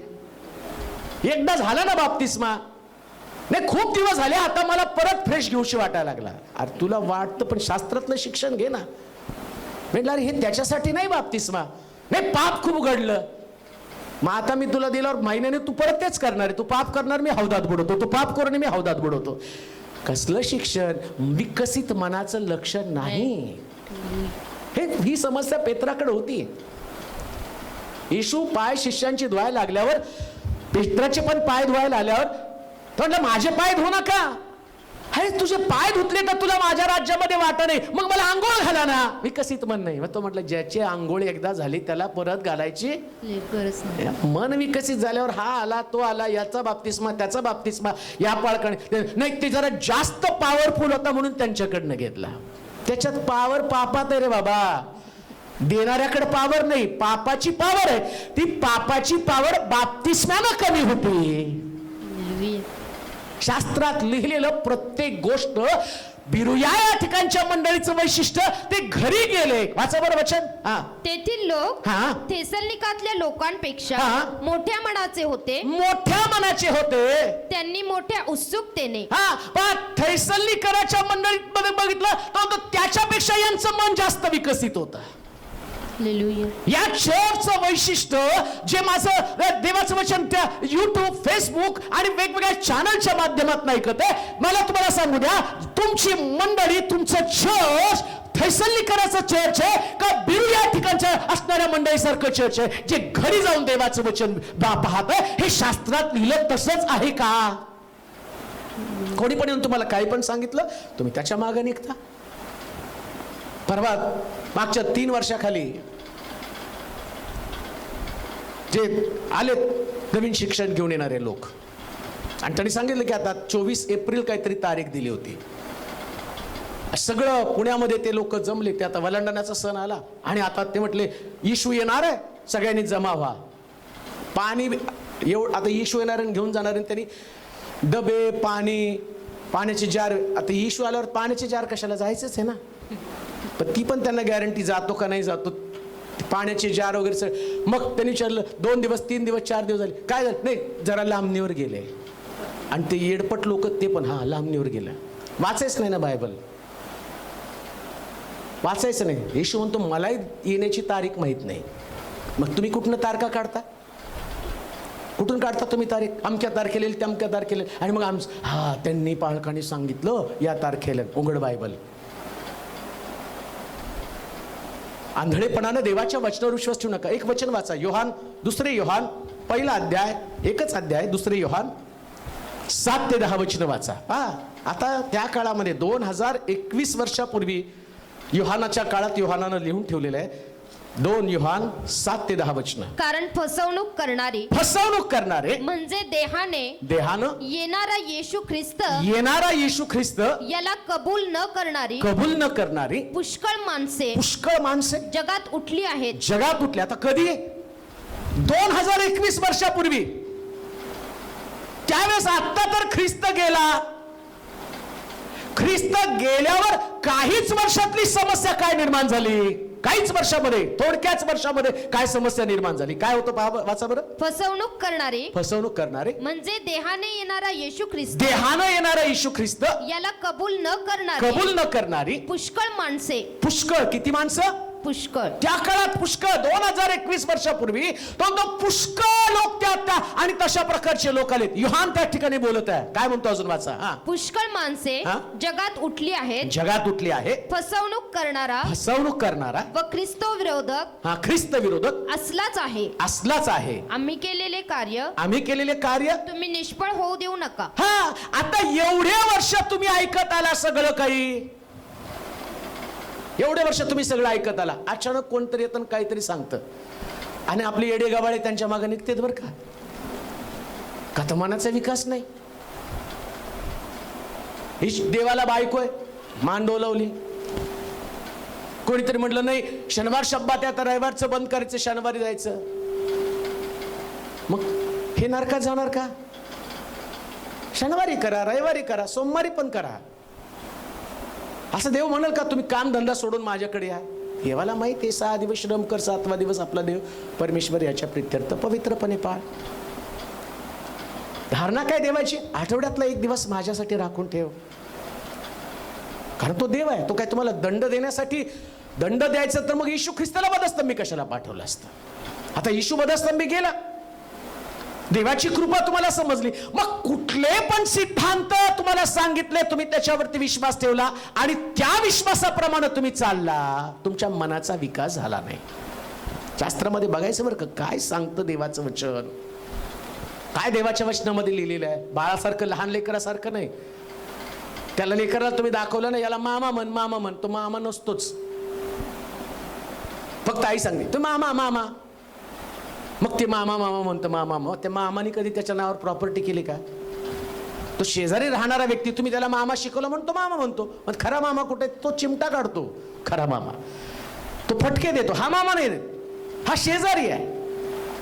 तसं तुमचं मनाचा विकास नाही झाला तर तुम्ही तुमची नाती कुठेही निर्माण कराल.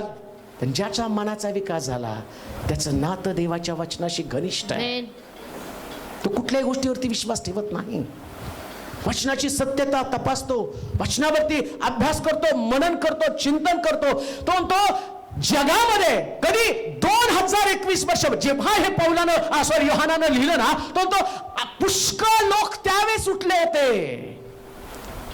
त्यावेळेस 2000 वर्षापूर्वी एवढे उठले होते. आता तर किती उठतील हो. तेव्हा सावध राहावं लागलं होतं, आताही तुम्हाला सावध राहावं लागणार आहे. तुम्हाला माहिती का अजून एक शिक्षण जगामध्ये आलंय आणि पुष्कळ पेंटिकॉस्टल लोकांनी ते शिक्षण स्वीकारलंय. कोणतं माहिती का? एकदा तुमचं तारण झालं तर त्यानंतर तुम्ही किती पण पाप केलं तरी तुम्हाला दंड नाही. हे शिक्षण आहे सध्या. एकदा तारण झालं संपलं, मग तुम्ही खून करा, व्यभिचार करा, दारू प्या, कुठल्याच प्रकारच्या गोष्टीनं तुम्हाला बाधा होणार नाही. आमचं सगळं ख्रिस्तानं पाप स्वतःवरती घेतलं, त्यामुळं आता आम्ही पापी नाही. हे बायबलमध्येच आहे बरं का, बाहेर नाही कुठं, बायबलमध्येच दिलेलं आहे. पण त्याचं सांगण्याचं, पौलाला जे सांगायचं होतं ते सांगण्याचा विपर्यास त्या ठिकाणामध्ये कुठलं पण वचन घेऊन केला जात आहे. परंतु बायबल काय सांगतं प्रकटीकरणाच्या पुस्तकात?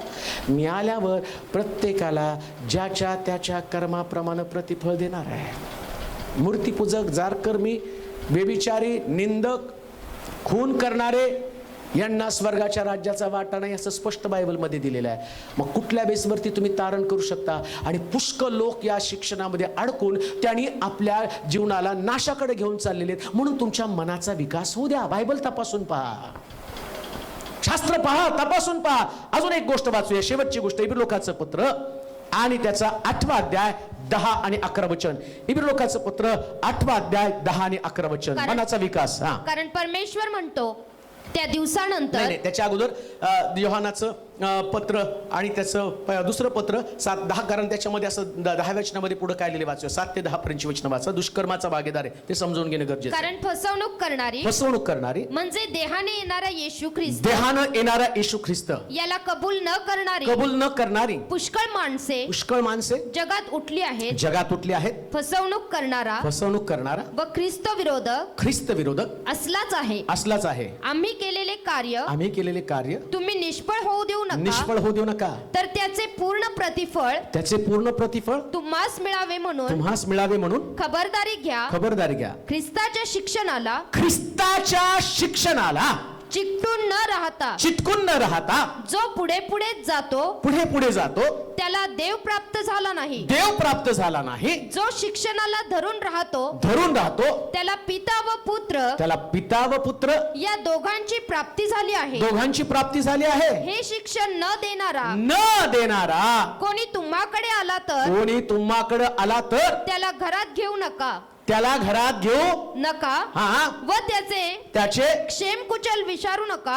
त्याला चहा पाणी पण देऊ नका, कारण जो त्याचे स्वागत करीतो, जो त्याला चहा पाणी, पैसे देतो, बसायला खुर्ची देतो, घरामध्ये वेलकम करतो, तो त्याच्या दुष्कर्माचा भागीदार होतो. काय होतो? दुष्कर्माचा भागीदार. नाही, सेवक आहे.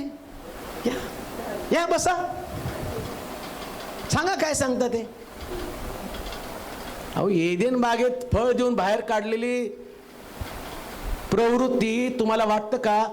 तुम्हाला देवाचं सैतान फार धूर्तपणे, चालाकपणे लोकांना फसवण्याचं काम करते. येशूला सुद्धा त्यांनी सोडलं नाही डोंगरावरती. तोंड्याच्या भाकरी करून खा. येशूला सोडलं नाही, तुम्हाला सोडेल का? मग तो बरोबर कुठल्या तरी चुकीच्या शिक्षणाच्या माणसाला घरामध्ये त्यांनी आलं, टकटकदार केलं, वेगळं सांगितलं की हाताला धरून ओढायचं. रिक्वेस्ट पण करायची नाही, आम्ही ना जातो इकडं, आम्ही तिकडं, उठ चालायला म्हणायचं. आमेन म्हणाल का? जरा जोरात येऊ द्या आवाज. देवाला बायको आहे, नामक आहे. इथं पिता आणि पुत्र दोघंच सांगितले. देवानं का लपून ठेवलं त्याची बायको? आम्ही तर नेऊन दाखवतो, ही माझी मिसेस. सुंदर आहे ना? तुम्हाला एवढं भूषण आहे तुमच्या बायकोचं, तुमच्या नवऱ्याचं, देवाला नाही का भूषण असेल? असली तर. आणि स्वतः येशू म्हणतो ना, स्वर्गात कोणी लग्न करणार नाही, करून घेणार नाही, देवदूतासारखे ते होतील. मग स्वतः येशू म्हणतो लग्न झालं नाही, आणि मग हे येतात आणि सांगतात येशूचं लग्न झालं, येशूचं लग्न झालं. जसं पत्रिका यांनाच आली होती त्या दिवशी येशूच्या लग्नाची, आणि जाऊन ते अक्षदा टाकून आले, सगळं करून आले, आणि त्यांना आम्ही घरामध्ये घेतो. बायबल सांगतो दुष्कर्माचे भागीदार आहात, दुष्कर्माचे भागीदार आहात. तपासा प्रत्येक सेवक, प्रत्येक संदेशना, प्रत्येक वचन. चुकीचं असेल थांबू नका, उठून चालू लागा. मी जर चुकीचं असेल ना, त्या दिवशी मला पण हाकला. तुम्ही देवाच्या वचनाचा सन्मान करणारे लोक बनले पाहिजे, व्यक्तीचा नाही. म्हणून सुरुवातीला स्टार्टलाच मी तुम्हाला सांगितलं, मन विकसित झालं तर उत्तम गुरुजी म्हणू नको म्हटला. स्टार्टलाच मी तुम्हाला सांगितलं, मला उत्तम गुरुजी म्हणू नकोस. त्याला माहितीये शिकवणाऱ्या व्यक्तीकडे लक्ष लागलं, तो काय शिकवतो ते महत्वाचं आहे. जे शिकवतो ते देवाच्या मनातलं का माझ्या मनाचं आहे? माझ्या मनात काय, मला जे आवडतं ते मी तुम्हाला सांगितलं, त्याचं शिक्षण मी तुम्हाला देतो. आता पौल म्हणतो पोटाच्या विकारासाठी थोडासा द्राक्षरस घे. मग ते म्हणून मी म्हटलं नाही दारू पिली तरी चालतंय. मग हे शिक्षण खोटं असणार आहे. मग दारुड्याला पण तेच पाहिजे. आणि सांगितलं तुमचं काय चाललंय उगं, त्यांनी पण बायबल मधलं सांगितलं, तुम्ही पण सांगितलं, तुम्ही जरा जास्ती सांगता. अरे बाबा, स्वर्गात जायसाठी सांगतो मी, तू गुत्त्यावर जायसाठी सांगतो. मी तुला स्वर्गाचा मार्ग दाखवतो. पटत नाही म्हणून देवाचं वचन नाकारणं हे अविकसित मनाचं लक्षण आहे. पण विकसित त्याच्यातले फायदे तोटे समजून घेतो. दुष्कर्माचं भागीदार बनू नका. खोटं शिक्षण देणारे, चुकीचे शिक्षण देणारे लोक घराच्या आतमध्ये सुद्धा घेऊ नका. तिथं असं लिहिलं, त्यांना पाणी सुद्धा विचारू नका. असंच लिहिलं, वाचा परत. हे शिक्षण न देणारा कोणी तुम्हाकडे आला तर त्याला घरात घेऊ नका. काय करू नका? घरात घेऊ नका, आत घेऊ नका. पहिली गोष्ट तर टिंग टिंग बेल त्याने वाजलं, सेल्समनला हाकलता तसं त्याला हाकला. सेल्समॅनला घेता का घरात? का तर चोर असला तर, आणि हा चोर नाही का? मग चुकीचं शिक्षण घेऊन तुमची शांती चोरायला आला, देवाचं राज्य तुमच्यातनं चोरायला आला. पण तुम्ही सगळ्या गोष्टी स्वीकारता.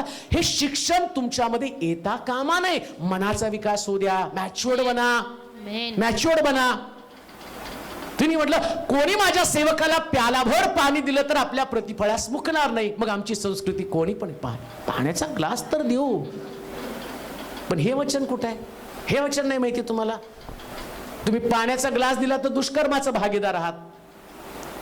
त्याला तुम्ही त्याचं वेलकम केलं, त्याला घरात घेतल्याबरोबर त्याच्याबरोबर तुम्ही संगती आहात.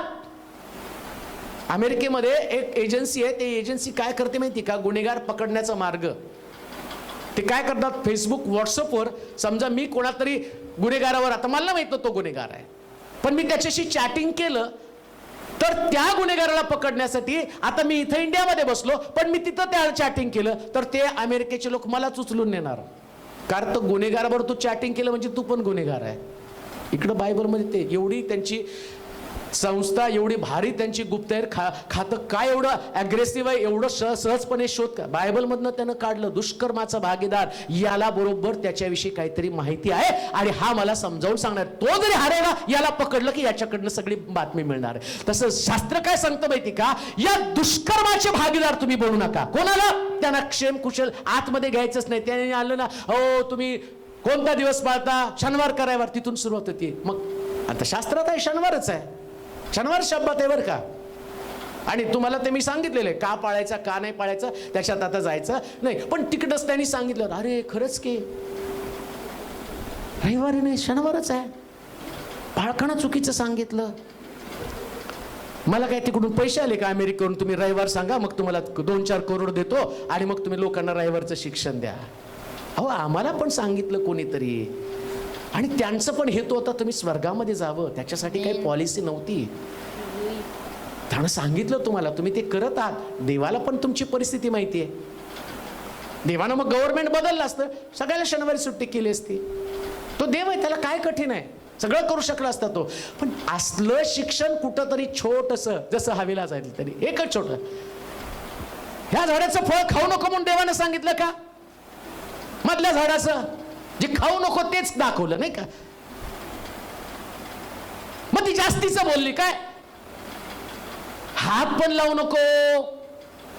थोडस सैतान तुम्हाला नेमकं देवाचे शब्द घेऊनच तुम्हाला कोंडीत पकडणार आहे आणि बागेतनं बाहेर काढणार आहे.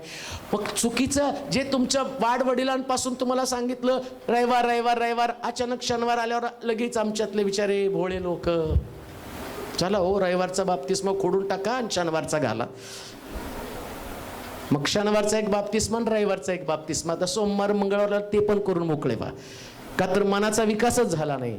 आणि बायबल सांगतं एकच बाप्तिस्मा, एकच बाप्तिस्मा, एकदा बाप्तिस्मा, एकदा पश्चाताप, त्यानंतर बाप्तिस्मा. मग तो शनिवार रविवार सोमवार नाही, तो बाप्तिस्मा पश्चातापाचा बाप्तिस्मा. दुष्कर्माचे भागीदार होऊ नका. म्हणून मन विकसित झालं तर फसवणुकीचं शिक्षण देणारे लोक तुम्ही घरात घेणारच नाही. घरातच घ्यायचं नाही. बघा तिला तर कळलं, शिफालीला किती जोरात आमेन म्हटले. छोटीशी असून तिच्या मनाचा विकास झाला. चुकीचं शिक्षण देणारे लोक घरात आलेच नाही पाहिजे. त्यानं इकडचं तिकडचं काढलं की उठ, काय बोलायचं, उठ. आणि तुमच्याच्यानं निघत नसेल तर मला कॉल करा. उपवास प्रार्थनेने येतो मी. असली जात तशी निघत नाही ती, मला बोलवा. मी असं गेलोय का परिवारामध्ये, आपल्याच मंडळीचा परिवार होता, त्यांना वाचलं नसेल बायबल बरेच दिवस, ते असंच सांगायला ती या. गेलो तिथं, मी पण दाखवलं मी नाही पाळक म्हणून, बसलो, दाखवा मला. अरे बापरे असं आहे का, असं आहे का. मग मी वचनं काढले. आता याचं उत्तर दे मला. येशूची बायको आहे ना, मग येशू स्वतः काय म्हणतो स्वर्गामध्ये, या ज्या बाईचे 5-6 नवरे आतापर्यंत 8 नवरे मेले आणि स्वर्गामध्ये तिचा नवरा कोण विचारलं, तो म्हणतो कोणाची पत्नी. तो म्हणला स्वर्गात कोणी कोणाची पत्नी नाही, कोणी कोणाचा पती नाही. स्वर्गात सगळे देवदूतासारखे होणारे. देवदूत लग्न करत नाही, लग्न करून घेत नाही. मी म्हटलं बरं येशूचं, स्वतः लग्न करून बसला आणि देवदूताला करू देत नाही, मग कसला येशू आहे. आणि देवाने आपली बायको का लपवली.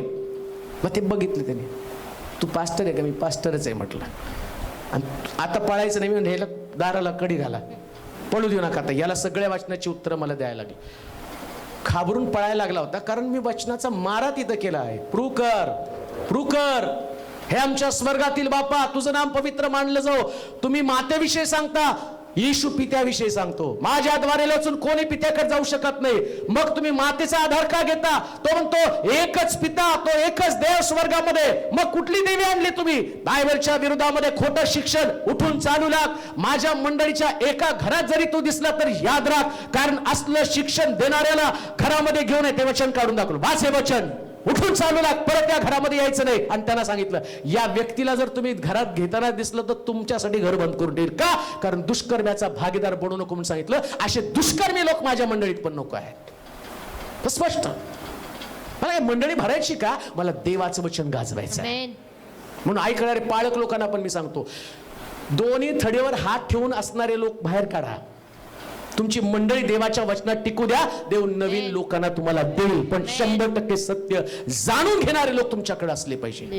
कोणत्याही परिस्थितीमध्ये खोटं शिक्षण तुमच्याकडे असता कामा नये. म्हणून शास्त्र काय सांगतं, मन विकसित होऊ द्या, मन विकसित होऊ द्या. तेवढंच वाचून संपूया आपण तिथं, कारण पुढे एक मुद्दा, मोठा मुद्दा आहे, परंतु नाही जायचं आपल्याला त्याच्याकडे. परत वाचूया योहान 2. कारण फसवणूक करणारे म्हणजे देहानं येणारा येशू ख्रिस्त याला कबूल न करणारी पुष्कळ माणसे जगात उठली आहे. सगळ्यात महत्वाची गोष्ट, येशू ख्रिस्ताला आपला देव म्हणून कबूल करायचं आहे. आमेन. येशू ख्रिस्ताला आपला देव म्हणून कबूल करायचं, बस. बाकी जगामध्ये दुसरं आमच्याकडं कोणतं शिक्षण असता कामा नये, कोणतंच. जाण्याचा मार्ग फक्त येशूच. म्हणून येशू म्हटला मार्ग, सत्य आणि जीवन मीच आहे. फक्त येशू जीवन आहे बरं का, फक्त येशू जीवन. पुन्हा मी तुम्हाला सांगतो, फक्त येशूच महत्वाचा आहे. आणि ते जे कोण सांगतं ना त्याच्याच मागे तुम्हाला जायचं, कारण तो स्वर्गाचं द्वार आहे. तो स्वर्गाचं द्वार आहे. त्याच्या जवळ जाण्याचा प्रयत्न करा. बाकी तुम्हाला मग कोणी पण दाखवेल. मग कोणी म्हणेल तुम्हाला यांच्या कानात सांगा, त्यांच्या कानात सांगा, यांच्याकडे कबूल करा. मला एका व्यक्तीने सांगितलं, फादर मला तुमच्याकडे येऊन भेटायचं. म्हणलं का? नाही मला कन्फेस करायचं आहे. काय कन्फेस करतो? नाही मी पाप केलं, मला कन्फेस करायचं. माझ्याकडे कन्फेस करून मी गावाला सांगल, माझ्या कानात नको सांगू. माझ्या तोंडावर नियंत्रण राहिलं ठीक आहे. मला कोणतरी आलं आणि त्याला सांगितलं तुझी बदनामी होईल. जो विश्वासू आणि न्यायी आहे, आमेन. जो केवळ सुटका देऊ शकतो आणि ज्याला क्षमेचा अधिकार आहे, तोच फक्त महत्वाचा आहे. हालेलुया. तोच महत्वाचा आहे. मी जास्तीत जास्त प्रार्थना करेल, पण मध्यस्थी 2000 वर्ष झालं तोच करतो. हालेलुया. 2000 वर्ष पित्याच्या उजवीकडे बसून रदबदली करत आहे. हे लक्षात येणं गरजेचं आहे. माझ्यासाठी येशूच मार्ग, येशूवरती अवलंबून राहायचं, येशूजवळ प्रार्थना करायची, त्याचं देव स्वरूप समजून घ्यायचं. प्रियानो, येशू समजला, संपलं. आमेन. येशू समजायला पाहिजे. हालेलुया.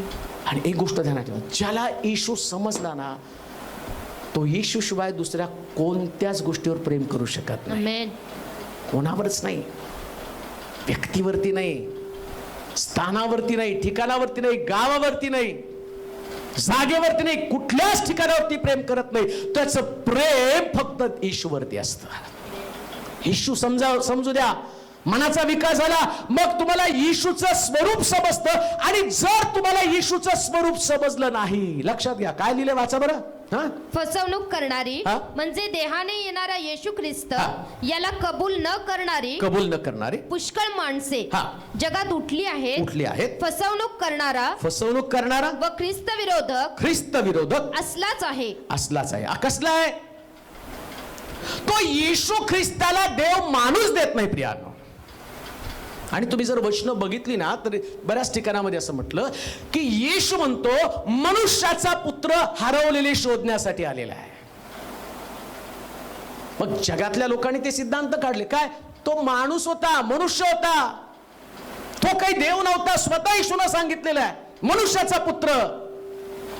येशू स्वतः म्हणतो उत्तम गुरुजी, तो म्हणतो माझ्या देवा तू माझा त्याग का केला. म्हणजे येशू मनुष्य असल्या कारणाने म्हटलं ना, माझ्या देवा, त्याला पण देवाची गरज आहे. मग येशूचं देवस्वरूप नाकारतात ते, आणि ते लोक तुम्हाला तसं शिक्षण देतात. आणि तुम्हाला माहिती का, मी एक ठिकाणात प्रीचिंगला गेलो, त्यावेळेस एका पाळकानं, तो म्हटला मी BTH केलेला व्यक्ती आहे, परंतु मी आता ख्रिस्ताचा नाकार करत आहे, कारण येशू ख्रिस्त देव नाही. त्याने ऐकलं, त्याला कोणीतरी सांगितलं होतं ते, आणि त्याने त्याच्यावर विश्वास ठेवला. आणि मग त्या मीटिंगमध्ये त्यानं ऐकल्यावर मला कॉल केला, आणि जो 1.5-2 तास तो फोनवरून माझ्याशी हुज्जत घालत होता देवाच्या वचनावर. शेवटी मी त्याला देवाच्या वचनात समजावून सांगितलं, पण एक पाळक जर अशी त्याची व्यथा असते, तुमचं काय? तो जर कन्फ्यूज होऊ शकतो, तो जर माघारी जाऊ शकतो, त्याच्या डोक्यामध्ये शंका कुशंका येऊ शकतात, मग तुमचं काय? त्याच्यासाठी मनाचा विकास फार महत्वाचा आहे. आणि मनाचा विकास एकदा तुमच्या डोक्यामध्ये पक्क बसलं, हे खरं आहे, तुमच्या डोक्यामध्ये बसलं, ऑक्सिजन आतमध्ये जातो, कार्बन डायऑक्साईड बाहेर पडतो. डोक्यात पक्क आहे की. आता तिसऱ्याने येऊन सांगितलं नाही नायट्रोजन बाहेर पडतो, ठेवाल का विश्वास तुम्ही? त्याला लेकराला सांगा, तो त्याला ऑक्सिजन काय कार्बन डायऑक्साईड काय, त्याने काय बघितलेलं आहे, तो तेच घेणार आहे. त्याला सांगितलं जातं नाही, rain go away, come again another day, little Johnny wants to play.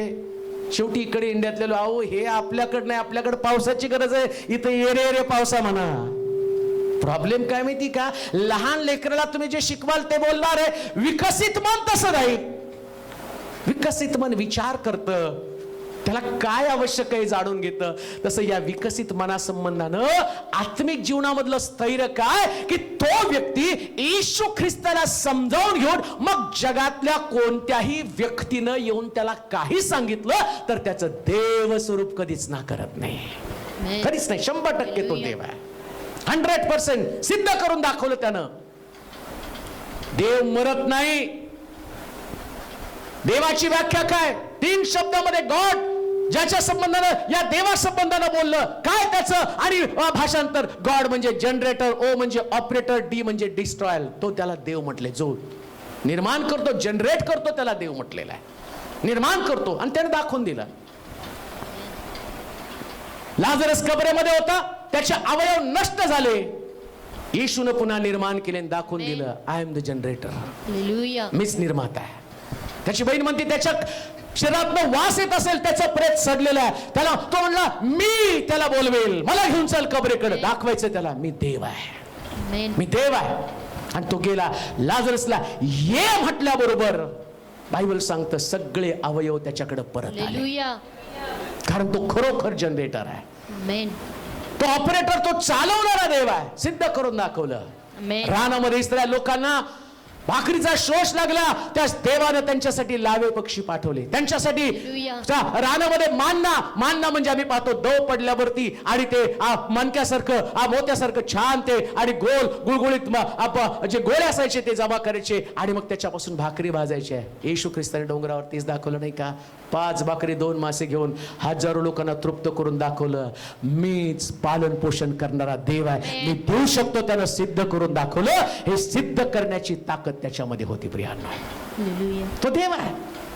साखळदंडानं बांधलेला आणि तो जो 6000 भूत ज्याच्यामध्ये होते, येशू तिथे गेला आणि ते दुरात्मे त्याला म्हणत आहे, आमच्यामध्ये का पडतो, आम्हाला त्रास का देतो? येशू गेला आणि त्या दुरात्म्यानं म्हटलं निघा.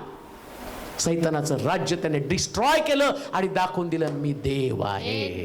हालेलुया. हे शिक्षण घेऊन पुढे जाणारा व्यक्ती, त्याच्या मनाचा विकास झालेला आहे. आमेन. विकसित मन. दावीद म्हणतो देवा माझ्या मनाचा विकास कर. आज तुमची प्रार्थना देवाजवळ हीच असली पाहिजे, माझ्या मनाचा विकास कर. तुमच्या मनाचा विकास झाला तर येशूच्या देवपणावर तुम्हाला एवढी सुद्धा शंका असणार नाही. आमेन. तुमच्या मनाचा विकास झाला तर तुम्हाला कळेल माझ्या सगळ्या प्रश्नाचं उत्तर येशूकडे आहे. आमेन. आणि आज तोच मनाचा विकास धारण करून तुम्ही ज्या समोर प्रार्थनेसाठी याल, तुमच्या मनाचा विकास झालेला असू द्या, सुटका देणारा येशू इथं आहे. आमेन. आपल्या जागेवरती आपण उभं राहूया, आपले डोळे आपण बंद करूया, आपल्या मान आपण चुकूया, आपली मस्तक आपण लावूया. देवाचं वचन आपल्याकडे आलेलं आहे, त्याने आमची भेट घेतलेली आहे. आज प्रभूचं वचन आमच्याशी बोललेलं आहे स्पष्टपणे. दावीद प्रार्थना करताना म्हणतो देवा माझ्या मनाचा विकास कर, मला विकसित मन दे. तुम्ही तशी प्रार्थना देवाजवळ करू इच्छित आहात का? कोण म्हणेल की देवा मला विकसित मन दे? भरकटणारं मन, इकडं तिकडं फिरणारं मन, ते मन काढून टाका. असं मन की तो म्हटलं जाऊन राष्ट्रात सुवार्तेची घोषणा करणारे लोक तुम्ही बनाल. काय विजन, काय मोठं मन आहे. ते मंडळीमध्ये अडकून पडत नाही, एका स्थानावरती का जागेवरती आपलेपणामध्ये अडकून पडत नाही, अवतीभोवतीच्या लोकांकडे ते पाहत नाही. जास्त आजूबाजूला पाहतो त्यावेळेस राष्ट्र कढत असलेले त्याला दिसतात, बंधनामध्ये पडलेले लोक त्याला दिसतात आणि त्याला कळतं यांच्यापर्यंत मला पोचायचं आहे. प्रार्थना देवाजवळ करा. दाविदाची प्रार्थना आज आमची प्रार्थना असली पाहिजे. देवा मंडळांमध्ये हे विकसित मन येऊ दे. पॉलिटिक्स संपून जाऊ दे मंडळांमधलं. त्या अंतर्गत लढत त्याने देवाचं सामर्थ्यच नाकारलेलं आहे. पण आज जर मंडळीतल्या लोकांचं मन विकसित झालं तर मंडळीमध्ये जागा पुरणार नाहीत, सगळ्या मंडळ्या भरून जातील. हॉस्पिटलमध्ये लोक नसतील तर बरे होऊन देवाच्या भवनामध्ये लोक असतील. विकसित मनाचं सामर्थ्य आम्हाला पाहिजे प्रभूजी. हे सर्व समर्थ देवा तुझ्या लोकांना मी तुझ्या स्वाधीन करत आहे. त्यांचे विचार, त्यांचं मन सगळं तुझ्या हाती सोपवतो. आम्ही पहिल्यासारखे आम्हाला नाही राहायचंय, आमच्या मनाचा विकास आम्हाला करायचा आहे प्रभूजी. आमची व्याप्ती वाढवणं गरजेचं आहे. ज्या गोष्टीपुरता आम्ही मर्यादित विचार करत आहोत, आज त्या मर्यादेच्या पलीकडे जाऊन आम्हाला विचार करायचा आहे. त्यासाठी आमच्या मनाचा पालट कर. जे चांगलं, जे सर्वोत्तम, जे तुझ्या राज्यासाठी खर्च करणारं अशा प्रकारचं मन आम्हाला दे. त्या तरुणासारखं खिन्न कष्टी होऊन नुसतं उत्तम गुरुजी म्हणून माघारी जाणं नव्हे, तर खर्ची करणारं मन, उपयोगी पडणारं मन, जसं यरुशलेम सोडून जाणाऱ्या व्यक्तीच्या बाबतीमध्ये चांगल्या शमरणानं आपलं खर्च केलं आणि त्याला उतार शाळेमध्ये ठेवलं, ते विकसित मन तो आम्हाला दे प्रभूजी. आम्ही आमच्या पुरतं जगू नये, आम्ही आमच्या पुरता विचार करू नये. आमचा विचार आता आमच्या पुरता आणि तो तुटला जाऊ दे, आणि आमचा विचार देवाच्या राज्याचाच बनला जाऊ दे. प्रभूजी, देवाच्या राज्याचा विचार, ते विकसित मन तो आम्हाला दे. थोडे आमची बंधनं तुटली जाऊ दे, बुद्धिभेद आमचा निघून जाऊ दे. आम्हाला काय करायचं ते तो समजावून सांगितलेलं आहे, आणि म्हणून ऐकणाऱ्या प्रत्येकाला बदलून टाक. असं विकसित मन दे. चुकीचं शिक्षण कुठल्याच मंडळीमध्ये स्वीकारून मंडळीमध्ये प्रॉब्लेम निर्माण होऊ नये यासाठी तू सगळ्यांच्या मनाचं परिवर्तन कर. ऐकणाऱ्या सर्वांची जीवनं बदल. जे मला ऐकत आहे यूट्यूब, फेसबुक चॅनलच्या माध्यमातून, अशा सगळ्यांसाठी प्रार्थना करतो. प्रभू त्यांना आशीर्वादित कर, त्यांच्या गरजांची पूर्तता कर, त्यांची बंधनं तोड. रोग, व्याधी, विकार, आजारपण, दारिद्र्य, कर्ज, कष्ट या सगळ्यातनं त्यांना बाहेर काढ, आणि तुझ्यामधलं स्थिर जीवन जगण्यासाठी त्यांना कृपा पुरवून दे. तुला गौरव देत तुझी स्तुती करत येशूच्या नावात ही प्रार्थना विनवणी केली म्हणून तो ऐक. आमेन. आता देवबापाची प्रीती, प्रभू येशू ख्रिस्ताची कृपा, पवित्र आत्म्याची सहभागिता तुम्हा सर्वांबरोबर आता आणि सदा सर्व काळ असो. आमेन.